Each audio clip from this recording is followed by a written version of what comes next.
और दूसरी तरफ अमेरिका जहां ये तैयारी कर रहा है कि वो जमीन पर उतर करके ईरान में अपने सैनिकों के द्वारा कार्रवाई को अंजाम देना शुरू करवा दे, उन सब के बीच में ईरान ने अमेरिका को एक बड़ी चेतावनी जारी कर दी है। अमेरिकी जवानों का इंतजार कर रहे हैं। ईरान ने कहा है ऐसा सबक सिखाएंगे कि दोबारा किसी भी देश में नहीं जाएंगे, घुसने की कोशिश भी नहीं करेंगे। ईरान की तरफ से ये बड़ा बयान जारी कर दिया गया है और पहले भी वेलकम टू द हेल के नाम से पोस्टर रिलीज किया गया था।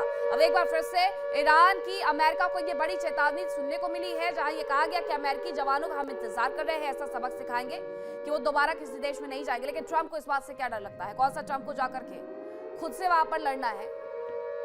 सैनिक जाएंगे और उनका जो हाल करेगा उसके बारे में ईरान पहले ही बता चुका है। अब खबर ये आ रही है कि ईरान का इजराइल पर एक और बड़ा अटैक देखने को मिला है। ईरानी मिसाइल के हमले की तस्वीरें सामने आने लगी है। ईरान ने इजराइल पर एक बार फिर से बड़ा अटैक कर दिया है और मिसाइल आयरन डोम को पूरी तरीके से नाकाम कर दिया है, चकमा दे दिया है और 12 इंटरसेप्टर्स उनके काम ही नहीं किए। आयरन डोम को नाकाम किया गया है। ईरान से आई हुई मिसाइलों के माध्यम से 12 इंटरसेप्टर भी मिसाइल को नहीं रोक पाए हैं। 12 इंटरसेप्टर को इन मिसाइलों ने धोखा दे दिया है, जिसकी वजह से ईरान में तबाही आई। ईरान ने तबाही इजराइल के अंदर लाई है। ईरान और इजराइल एक दूसरे के ऊपर सीधे तौर पर प्रहार कर रहे हैं। अमेरिका के हालांकि बेसिस पर प्रहार किया जा रहा है, उसकी वजह सीधे सीधे दूरी है। अब ये दो खबरें हैं कि एक तरफ अमेरिका ये तैयारी कर रहा है कि ईरान के अंदर किसी तरीके से अपने सैनिकों की एंट्री करवाए और इस युद्ध को जमीनी स्तर पर लड़ना शुरू करे। तो ईरान तैयारी करके बैठा है और ये कह रहा है कि आए तो सही अमेरिका के सैनिक, उन्हें ऐसा सबक सिखाएंगे कि दोबारा किसी देश में घुसने की कोशिश नहीं करेंगे। दूसरी तरफ ईरान लगातार मिसाइलें भेज रहा है इजराइल की तरफ और इजराइल की तरफ जो मिसाइल इस बार भेजी गई है उसमें आयरन डोम नाकाम रहा है। 12 इंटरसेप्टर्स भी ईरान की मिसाइल्स को नहीं रोक पाए हैं, जिसकी वजह से भारी तबाही हुई है। जरा आप ये तस्वीर देखेंगे, ये आसमान देखेंगे ईरान की, तो वो यही बताते हैं कि इंटरसेप्टर यहाँ पर कोई काम नहीं कर रहे हैं। अमेरिका और ईरान की जंग में सबसे ज्यादा फायदा रूस को हुआ है। ट्रंप ईरान से जंग में फंसे हुए हैं, लिहाजा यूक्रेन पर पुतिन को फ्री हैंड मिल गया है। लेकिन इन सब के बीच में पुतिन के तेल के कारोबार को भी बहुत ज्यादा फायदा हुआ है और अब पुतिन का कद और बढ़ने जा रहा है।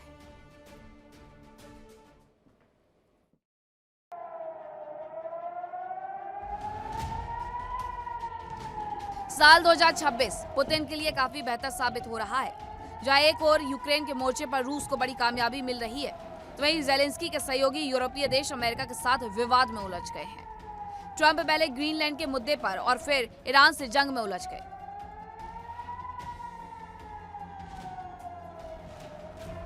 ईरान ने भी हॉर्मुज पर ऐसा शिकंजा कसा कि दुनिया टेंशन में आ गई। अमेरिका भी परेशान हो गया। आखिरकार ट्रंप को भी ऐलान करना पड़ा कि जरूरतमंद देश रूस से तेल ले सकते हैं। आखिरकार हालात ऐसे हो गए कि तेल कारोबार से पुतिन की आय बेतहाशा बढ़ गई।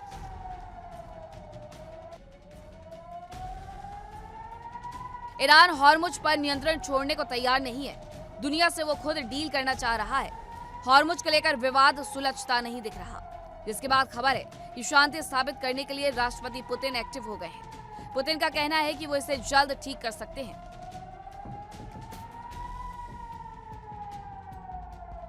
पुतिन के प्रेस सेक्रेटरी दमित्री पेस्कोव का कहना है कि मध्य पूर्व में शांति लाने के लिए जो भी करना होगा रूस करेगा। राष्ट्रपति पुतिन खुद एक्टिव होकर प्लान पर काम कर रहे हैं। खबरों के अनुसार पुतिन प्लान को अमल में लाने के लिए संबंधित पार्टियों से चर्चा कर रहे हैं।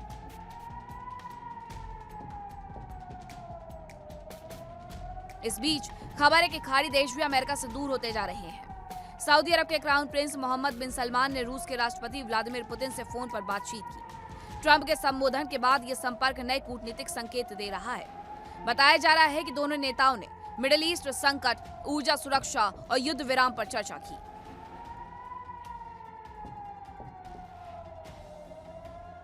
मिडिल ईस्ट में चल रही जंग के बीच सिर्फ मिसाइलों और सैन्य कार्रवाई ही नहीं, बल्कि कूटनीति भी तेजी से करवट ले रही है।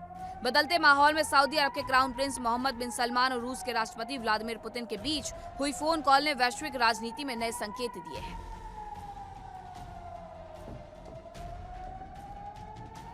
दोनों नेताओं ने मिडिल ईस्ट में तेजी से बिगड़ते हालात पर विस्तार से चर्चा की। इसके साथ ही ईरान के साथ जारी संघर्ष, लोगों की मौत और अहम बुनियादी ढांचे को हुए नुकसान पर चिंता जाहिर की। पुतिन ने यह साफ संदेश दिया कि वो सऊदी अरब की संप्रभुता और क्षेत्रीय सुरक्षा के साथ खड़े हैं।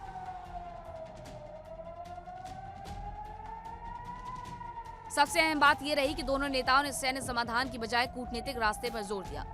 उन्होंने तत्काल युद्ध विराम और बातचीत के जरिए समाधान निकालने की जरूरत बताई। ये रुख अमेरिका की मौजूदा आक्रामक रणनीति से थोड़ा अलग नजर आता है।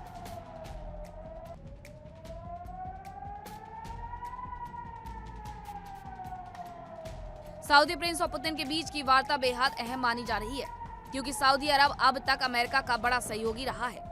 अमेरिका ने सऊदी अरब की सुरक्षा के लिए डिफेंस सिस्टम तो तैनात किए, लेकिन उसे ईरान के गुस्से से बचाने में नाकाम रहा।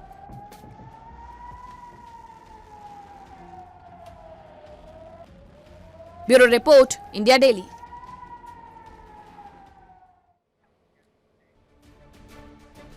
और एक और खबर आ रही है कि मिडिल ईस्ट में भी कई जगह पर अभी भी ईरान बड़े अटैक करते हुए नजर आ रहा है, जिसमें उसने कुवैत पर एक बार फिर से बड़ा अटैक कर दिया है।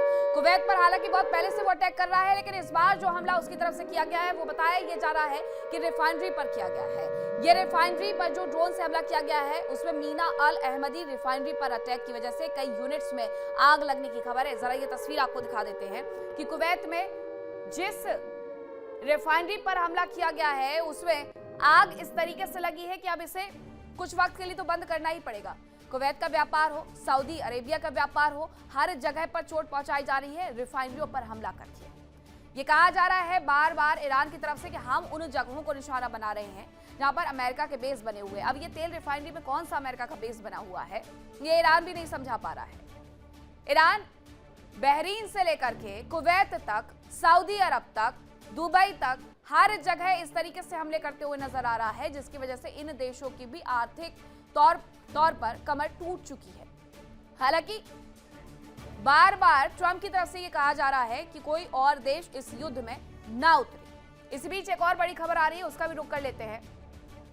युद्ध में एक और तस्वीर निकल करके सामने आई है कि इजराइल का लेबनान पर भी बड़ा अटैक बार बार हम देख रहे हैं। एक बार फिर से इजराइल ने लेबनान को निशाना बनाया है। दक्षिण लेबनान में इजरायली सेना की एयर स्ट्राइक एक बार फिर से देखने को मिली है, और पहले भी तो साउथ को ही निशाना बनाया जा रहा था। हिजबुल्लाह के 15 लड़ाकों को मार गिराने का दावा भी किया जा रहा है। ये दावा इजराइल की तरफ से किया जा रहा है। ये तस्वीरें भी इजराइल बार बार इजरायली डिफेंस फोर्स जारी करती है कि उसने किस तरीके से यहाँ सब कुछ नेस्तनाबूद कर दिया है। लेबनान की तो शक्ल सूरत बदल दी गई है। लेबनान को देख करके कोई कभी ये कह ही नहीं पाएगा कि वहां कोई शहर भी हुआ करता था। बेरूत जो उनकी राजधानी है वो पूरी तरीके से तबाह कर दी गई है। साउथ बेरूत में सबसे ज्यादा नुकसान हुआ है। इजराइल की तरफ से ये पहले कहा गया था कि जो लोग भी साउथ में रहते हैं वो उस जगह को छोड़ करके चले जाएं, हम वहां पर बड़े हमले करने वाले हैं, और अभी भी उनके ये बड़े हमले चल ही रहे हैं। इस एयर स्ट्राइक में हिजबुल्लाह के 15 लड़ाकों को मार गिराने का दावा जरूर कर दिया गया है, लेकिन इस पूरी जगह को क्षतिग्रस्त भी कर दिया गया है। दो तस्वीरें हैं कि एक तरफ कुवैत पर हमले लगातार हो रहे हैं, ईरान मिडिल ईस्ट में अलग अलग देशों पर हमले करने से बाज नहीं आ रहा है, वो पीछे नहीं हट रहा है। वो ये भी कह रहा है कि आप अमेरिका के एयरबेस को यहाँ से समाप्त करवाइए, अमेरिका को अपने यहाँ से निकलवाइए, और अगर अमेरिका आपकी जमीन का इस्तेमाल हम पर अटैक करने के लिए करेगा तो हम इसी तरीके से पलटवार करेंगे, जो अब तस्वीरों में देखने को मिल रहे हैं। अब ये सब कुछ बता रहा है कि किस तरीके से मिडिल ईस्ट में समीकरण को बदल दिया गया है, लेकिन इन सब के बीच में क्या कोई भी देश झुक जाएगा, ये सबसे बड़ा सवाल है।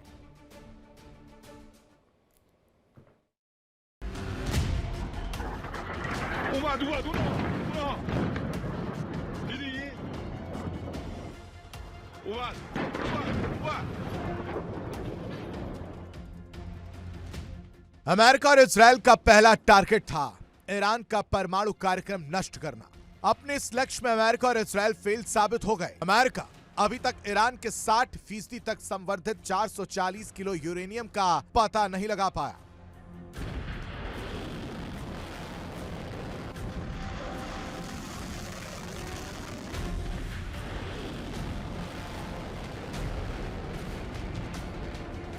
अमेरिका ईरान की यूरेनियम को उससे दूर करना चाहता है, और यही वजह है कि अब अमेरिका ईरान में ग्राउंड ऑपरेशन की तैयारी कर रहा है।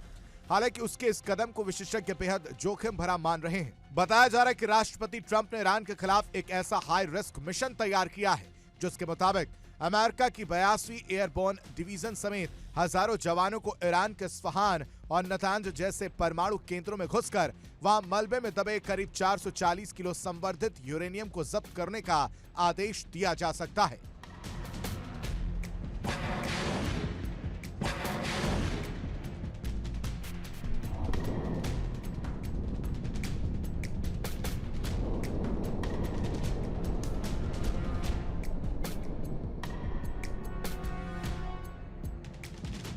ईरान में अमेरिका का ग्राउंड ऑपरेशन बेहद खतरनाक और जानलेवा माना जा रहा है। अमेरिकी मीडिया के मुताबिक ट्रंप ने अमेरिकी सेना को ईरान की धरती पर घुसकर वहां के परमाणु ठिकानों से यूरेनियम को खोदकर लाने का आदेश दे दिया है।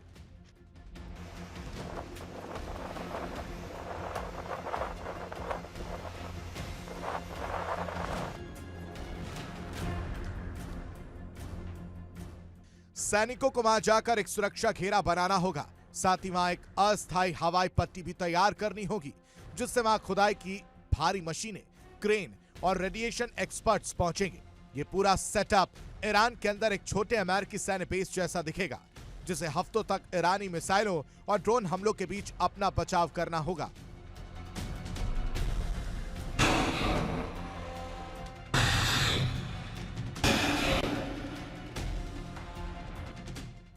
एक्सपर्ट दावा कर रहे हैं कि इस मिशन में भारी संख्या में सैनिकों की जान जा सकती है। यही नहीं, माना जा रहा है कि अगर इस मिशन में जरा सी भी चूक हुई तो दुनिया के एक बड़े हिस्से को रेडियो एक्टिव मलबे में तब्दील कर सकता है। यूरेनियम जब्त करने के लिए ग्राउंड ऑपरेशन कोई हल्का नहीं होगा, बल्कि इसके लिए हजारों अमेरिकी सैनिकों को हफ्तों तक ईरान की जमीन पर कब्जा जमा कर बैठना होगा।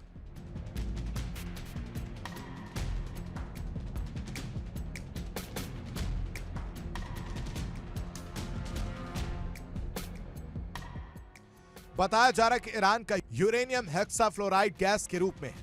वैज्ञानिकों की चेतावनी है कि अगर मलबा हटाते समय या दुश्मन की गोलीबारी में एक भी सिलेंडर लीक हुआ तो यूरेनियम हेक्साफ्लोराइड गैस हवा की नमी के साथ मिलकर हाइड्रोफ्लोरिक एसिड बना देगा। यह एसिड इतना जहरीला है कि इंसान के फेफड़ों को जला देता है और हड्डियों तक को गला देता है। एक्सपर्ट मानते हैं कि 60% तक संवर्धित यूरेनियम की बड़ी मात्रा को एक साथ रखा जाता है तो उसमें एक self sustaining nuclear chain reaction शुरू होने का खतरा रहता है। इससे परमाणु धमाका तो नहीं होगा, लेकिन घातक न्यूट्रॉन और गामा किरणों का एक ऐसा विस्फोट हो सकता है जो आसपास मौजूद हर सैनिक को कुछ ही सेकंड में मौत की नींद सुला सकता है। Bureau report, India daily.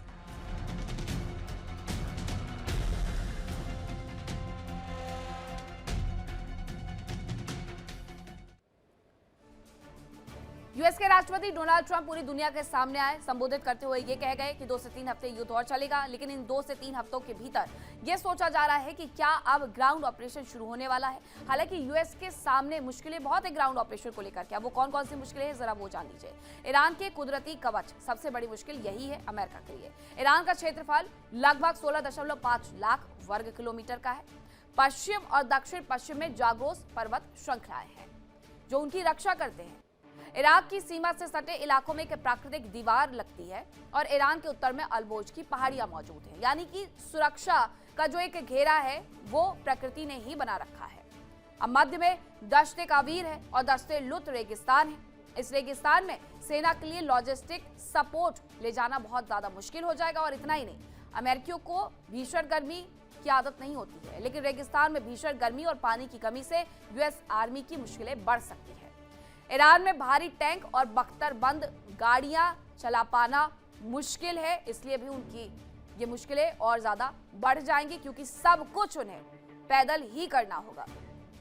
अब खबर यह है कि ईरान ने एक बार फिर से अपनी ताकत दिखानी शुरू कर दी है। ईरान ने मिसाइलों का वीडियो जारी कर दिया है। अंडरग्राउंड मिसाइल सिटी की तस्वीरें दिखा दी है। वीडियो के माध्यम से यूएस और इजराइल को धमकी दे दी है। वो अपनी मिसाइल सिटी की तमाम तस्वीरें दिखाते रहते हैं और इस बार भी उन्होंने ये मिसाइल सिटी को दिखा दिया है और इसके माध्यम से अमेरिका से लेकर के इजराइल तक को धमकी दी गई है। जरा ये तस्वीरें देखिए। ये आपको लगेगा कोई मैन्युफैक्चरिंग प्लांट है, लेकिन ये मैन्युफैक्चरिंग प्लांट नहीं है, बल्कि मैन्युफैक्चर हो चुकी मिसाइल से इसका एक बड़ा जखीरा ईरान अपने साथ लेकर के चल रहा है। इसीलिए तो ईरान ये कहता है कि हम 10 साल तक लड़ने का मादा रखते हैं। ये हमें डेडलाइन सेट करके देंगे कि 2 से 3 हफ्ते युद्ध चलेगा, हम 10 साल के लिए लड़ सकते हैं। ये बयान आते हैं फिर ईरान की तरफ से। ईरान कहता है कि वो हर दिन 200 मिसाइल और 300 ड्रोन दागने की क्षमता रखता है और उसकी अपनी ये जो क्षमता है वो इसे दिखाते हुए नजर भी आ रहा है। इस बीच एक और बड़ी खबर आ रही है, उसका भी रुख कर लेते हैं कि एक तरफ मिसाइल सिटी दिखाई जा रही है, अमेरिका को आंख दिखाई जा रही है ईरान की तरफ से, तो वहीं एक और बड़ी खबर आ रही है कि इस युद्ध में इजराइल की लेबनान में कार्रवाई अभी भी चल रही है। वो पीछे नहीं हटा है, पिछले 15 दिन से लगातार यहाँ पर कार्रवाई कर रहा है। 1 महीने के भीतर हिजबुल्लाह के 1000 लड़ाके ढेर किए, आईडीएफ कह रहा है। 1 महीने में 3500 से ज्यादा ठिकानों पर हमले किए हैं, यह भी इजरायली डिफेंस फोर्स की तरफ से दावा कर दिया गया है। तो ये कार्रवाई तेज हो रही है, बल्कि रुक नहीं रही है। वो कह रहे हैं कि 1000 हमने हिजबुल्लाह के आतंकियों को खत्म कर दिया है। वो आतंकी कहते हैं इसलिए आतंकी। इजरायली डिफेंस फोर्स ये भी कह रहा है कि इसके साथ साथ हमने 3500 ठिकानों को नेस्तनाबूद किया है, वहां पर हमने हमले किए हैं। तो इस युद्ध में हूती और हिजबुल्लाह जो साथ में खड़े हुए हैं, उन्हें भी बहुत ज्यादा भुगतान करना पड़ रहा है, उन्हें भी मुश्किलों का सामना करना पड़ रहा है। देखिए इंडिया डेली 24/7 अब आपके स्मार्ट टीवी पर। इंडिया डेली मौजूद है सभी डिजिटल प्लेटफॉर्म पर लाइव और लगातार। इंडिया डेली 24/7 हर दिन राष्ट्र को समर्पित।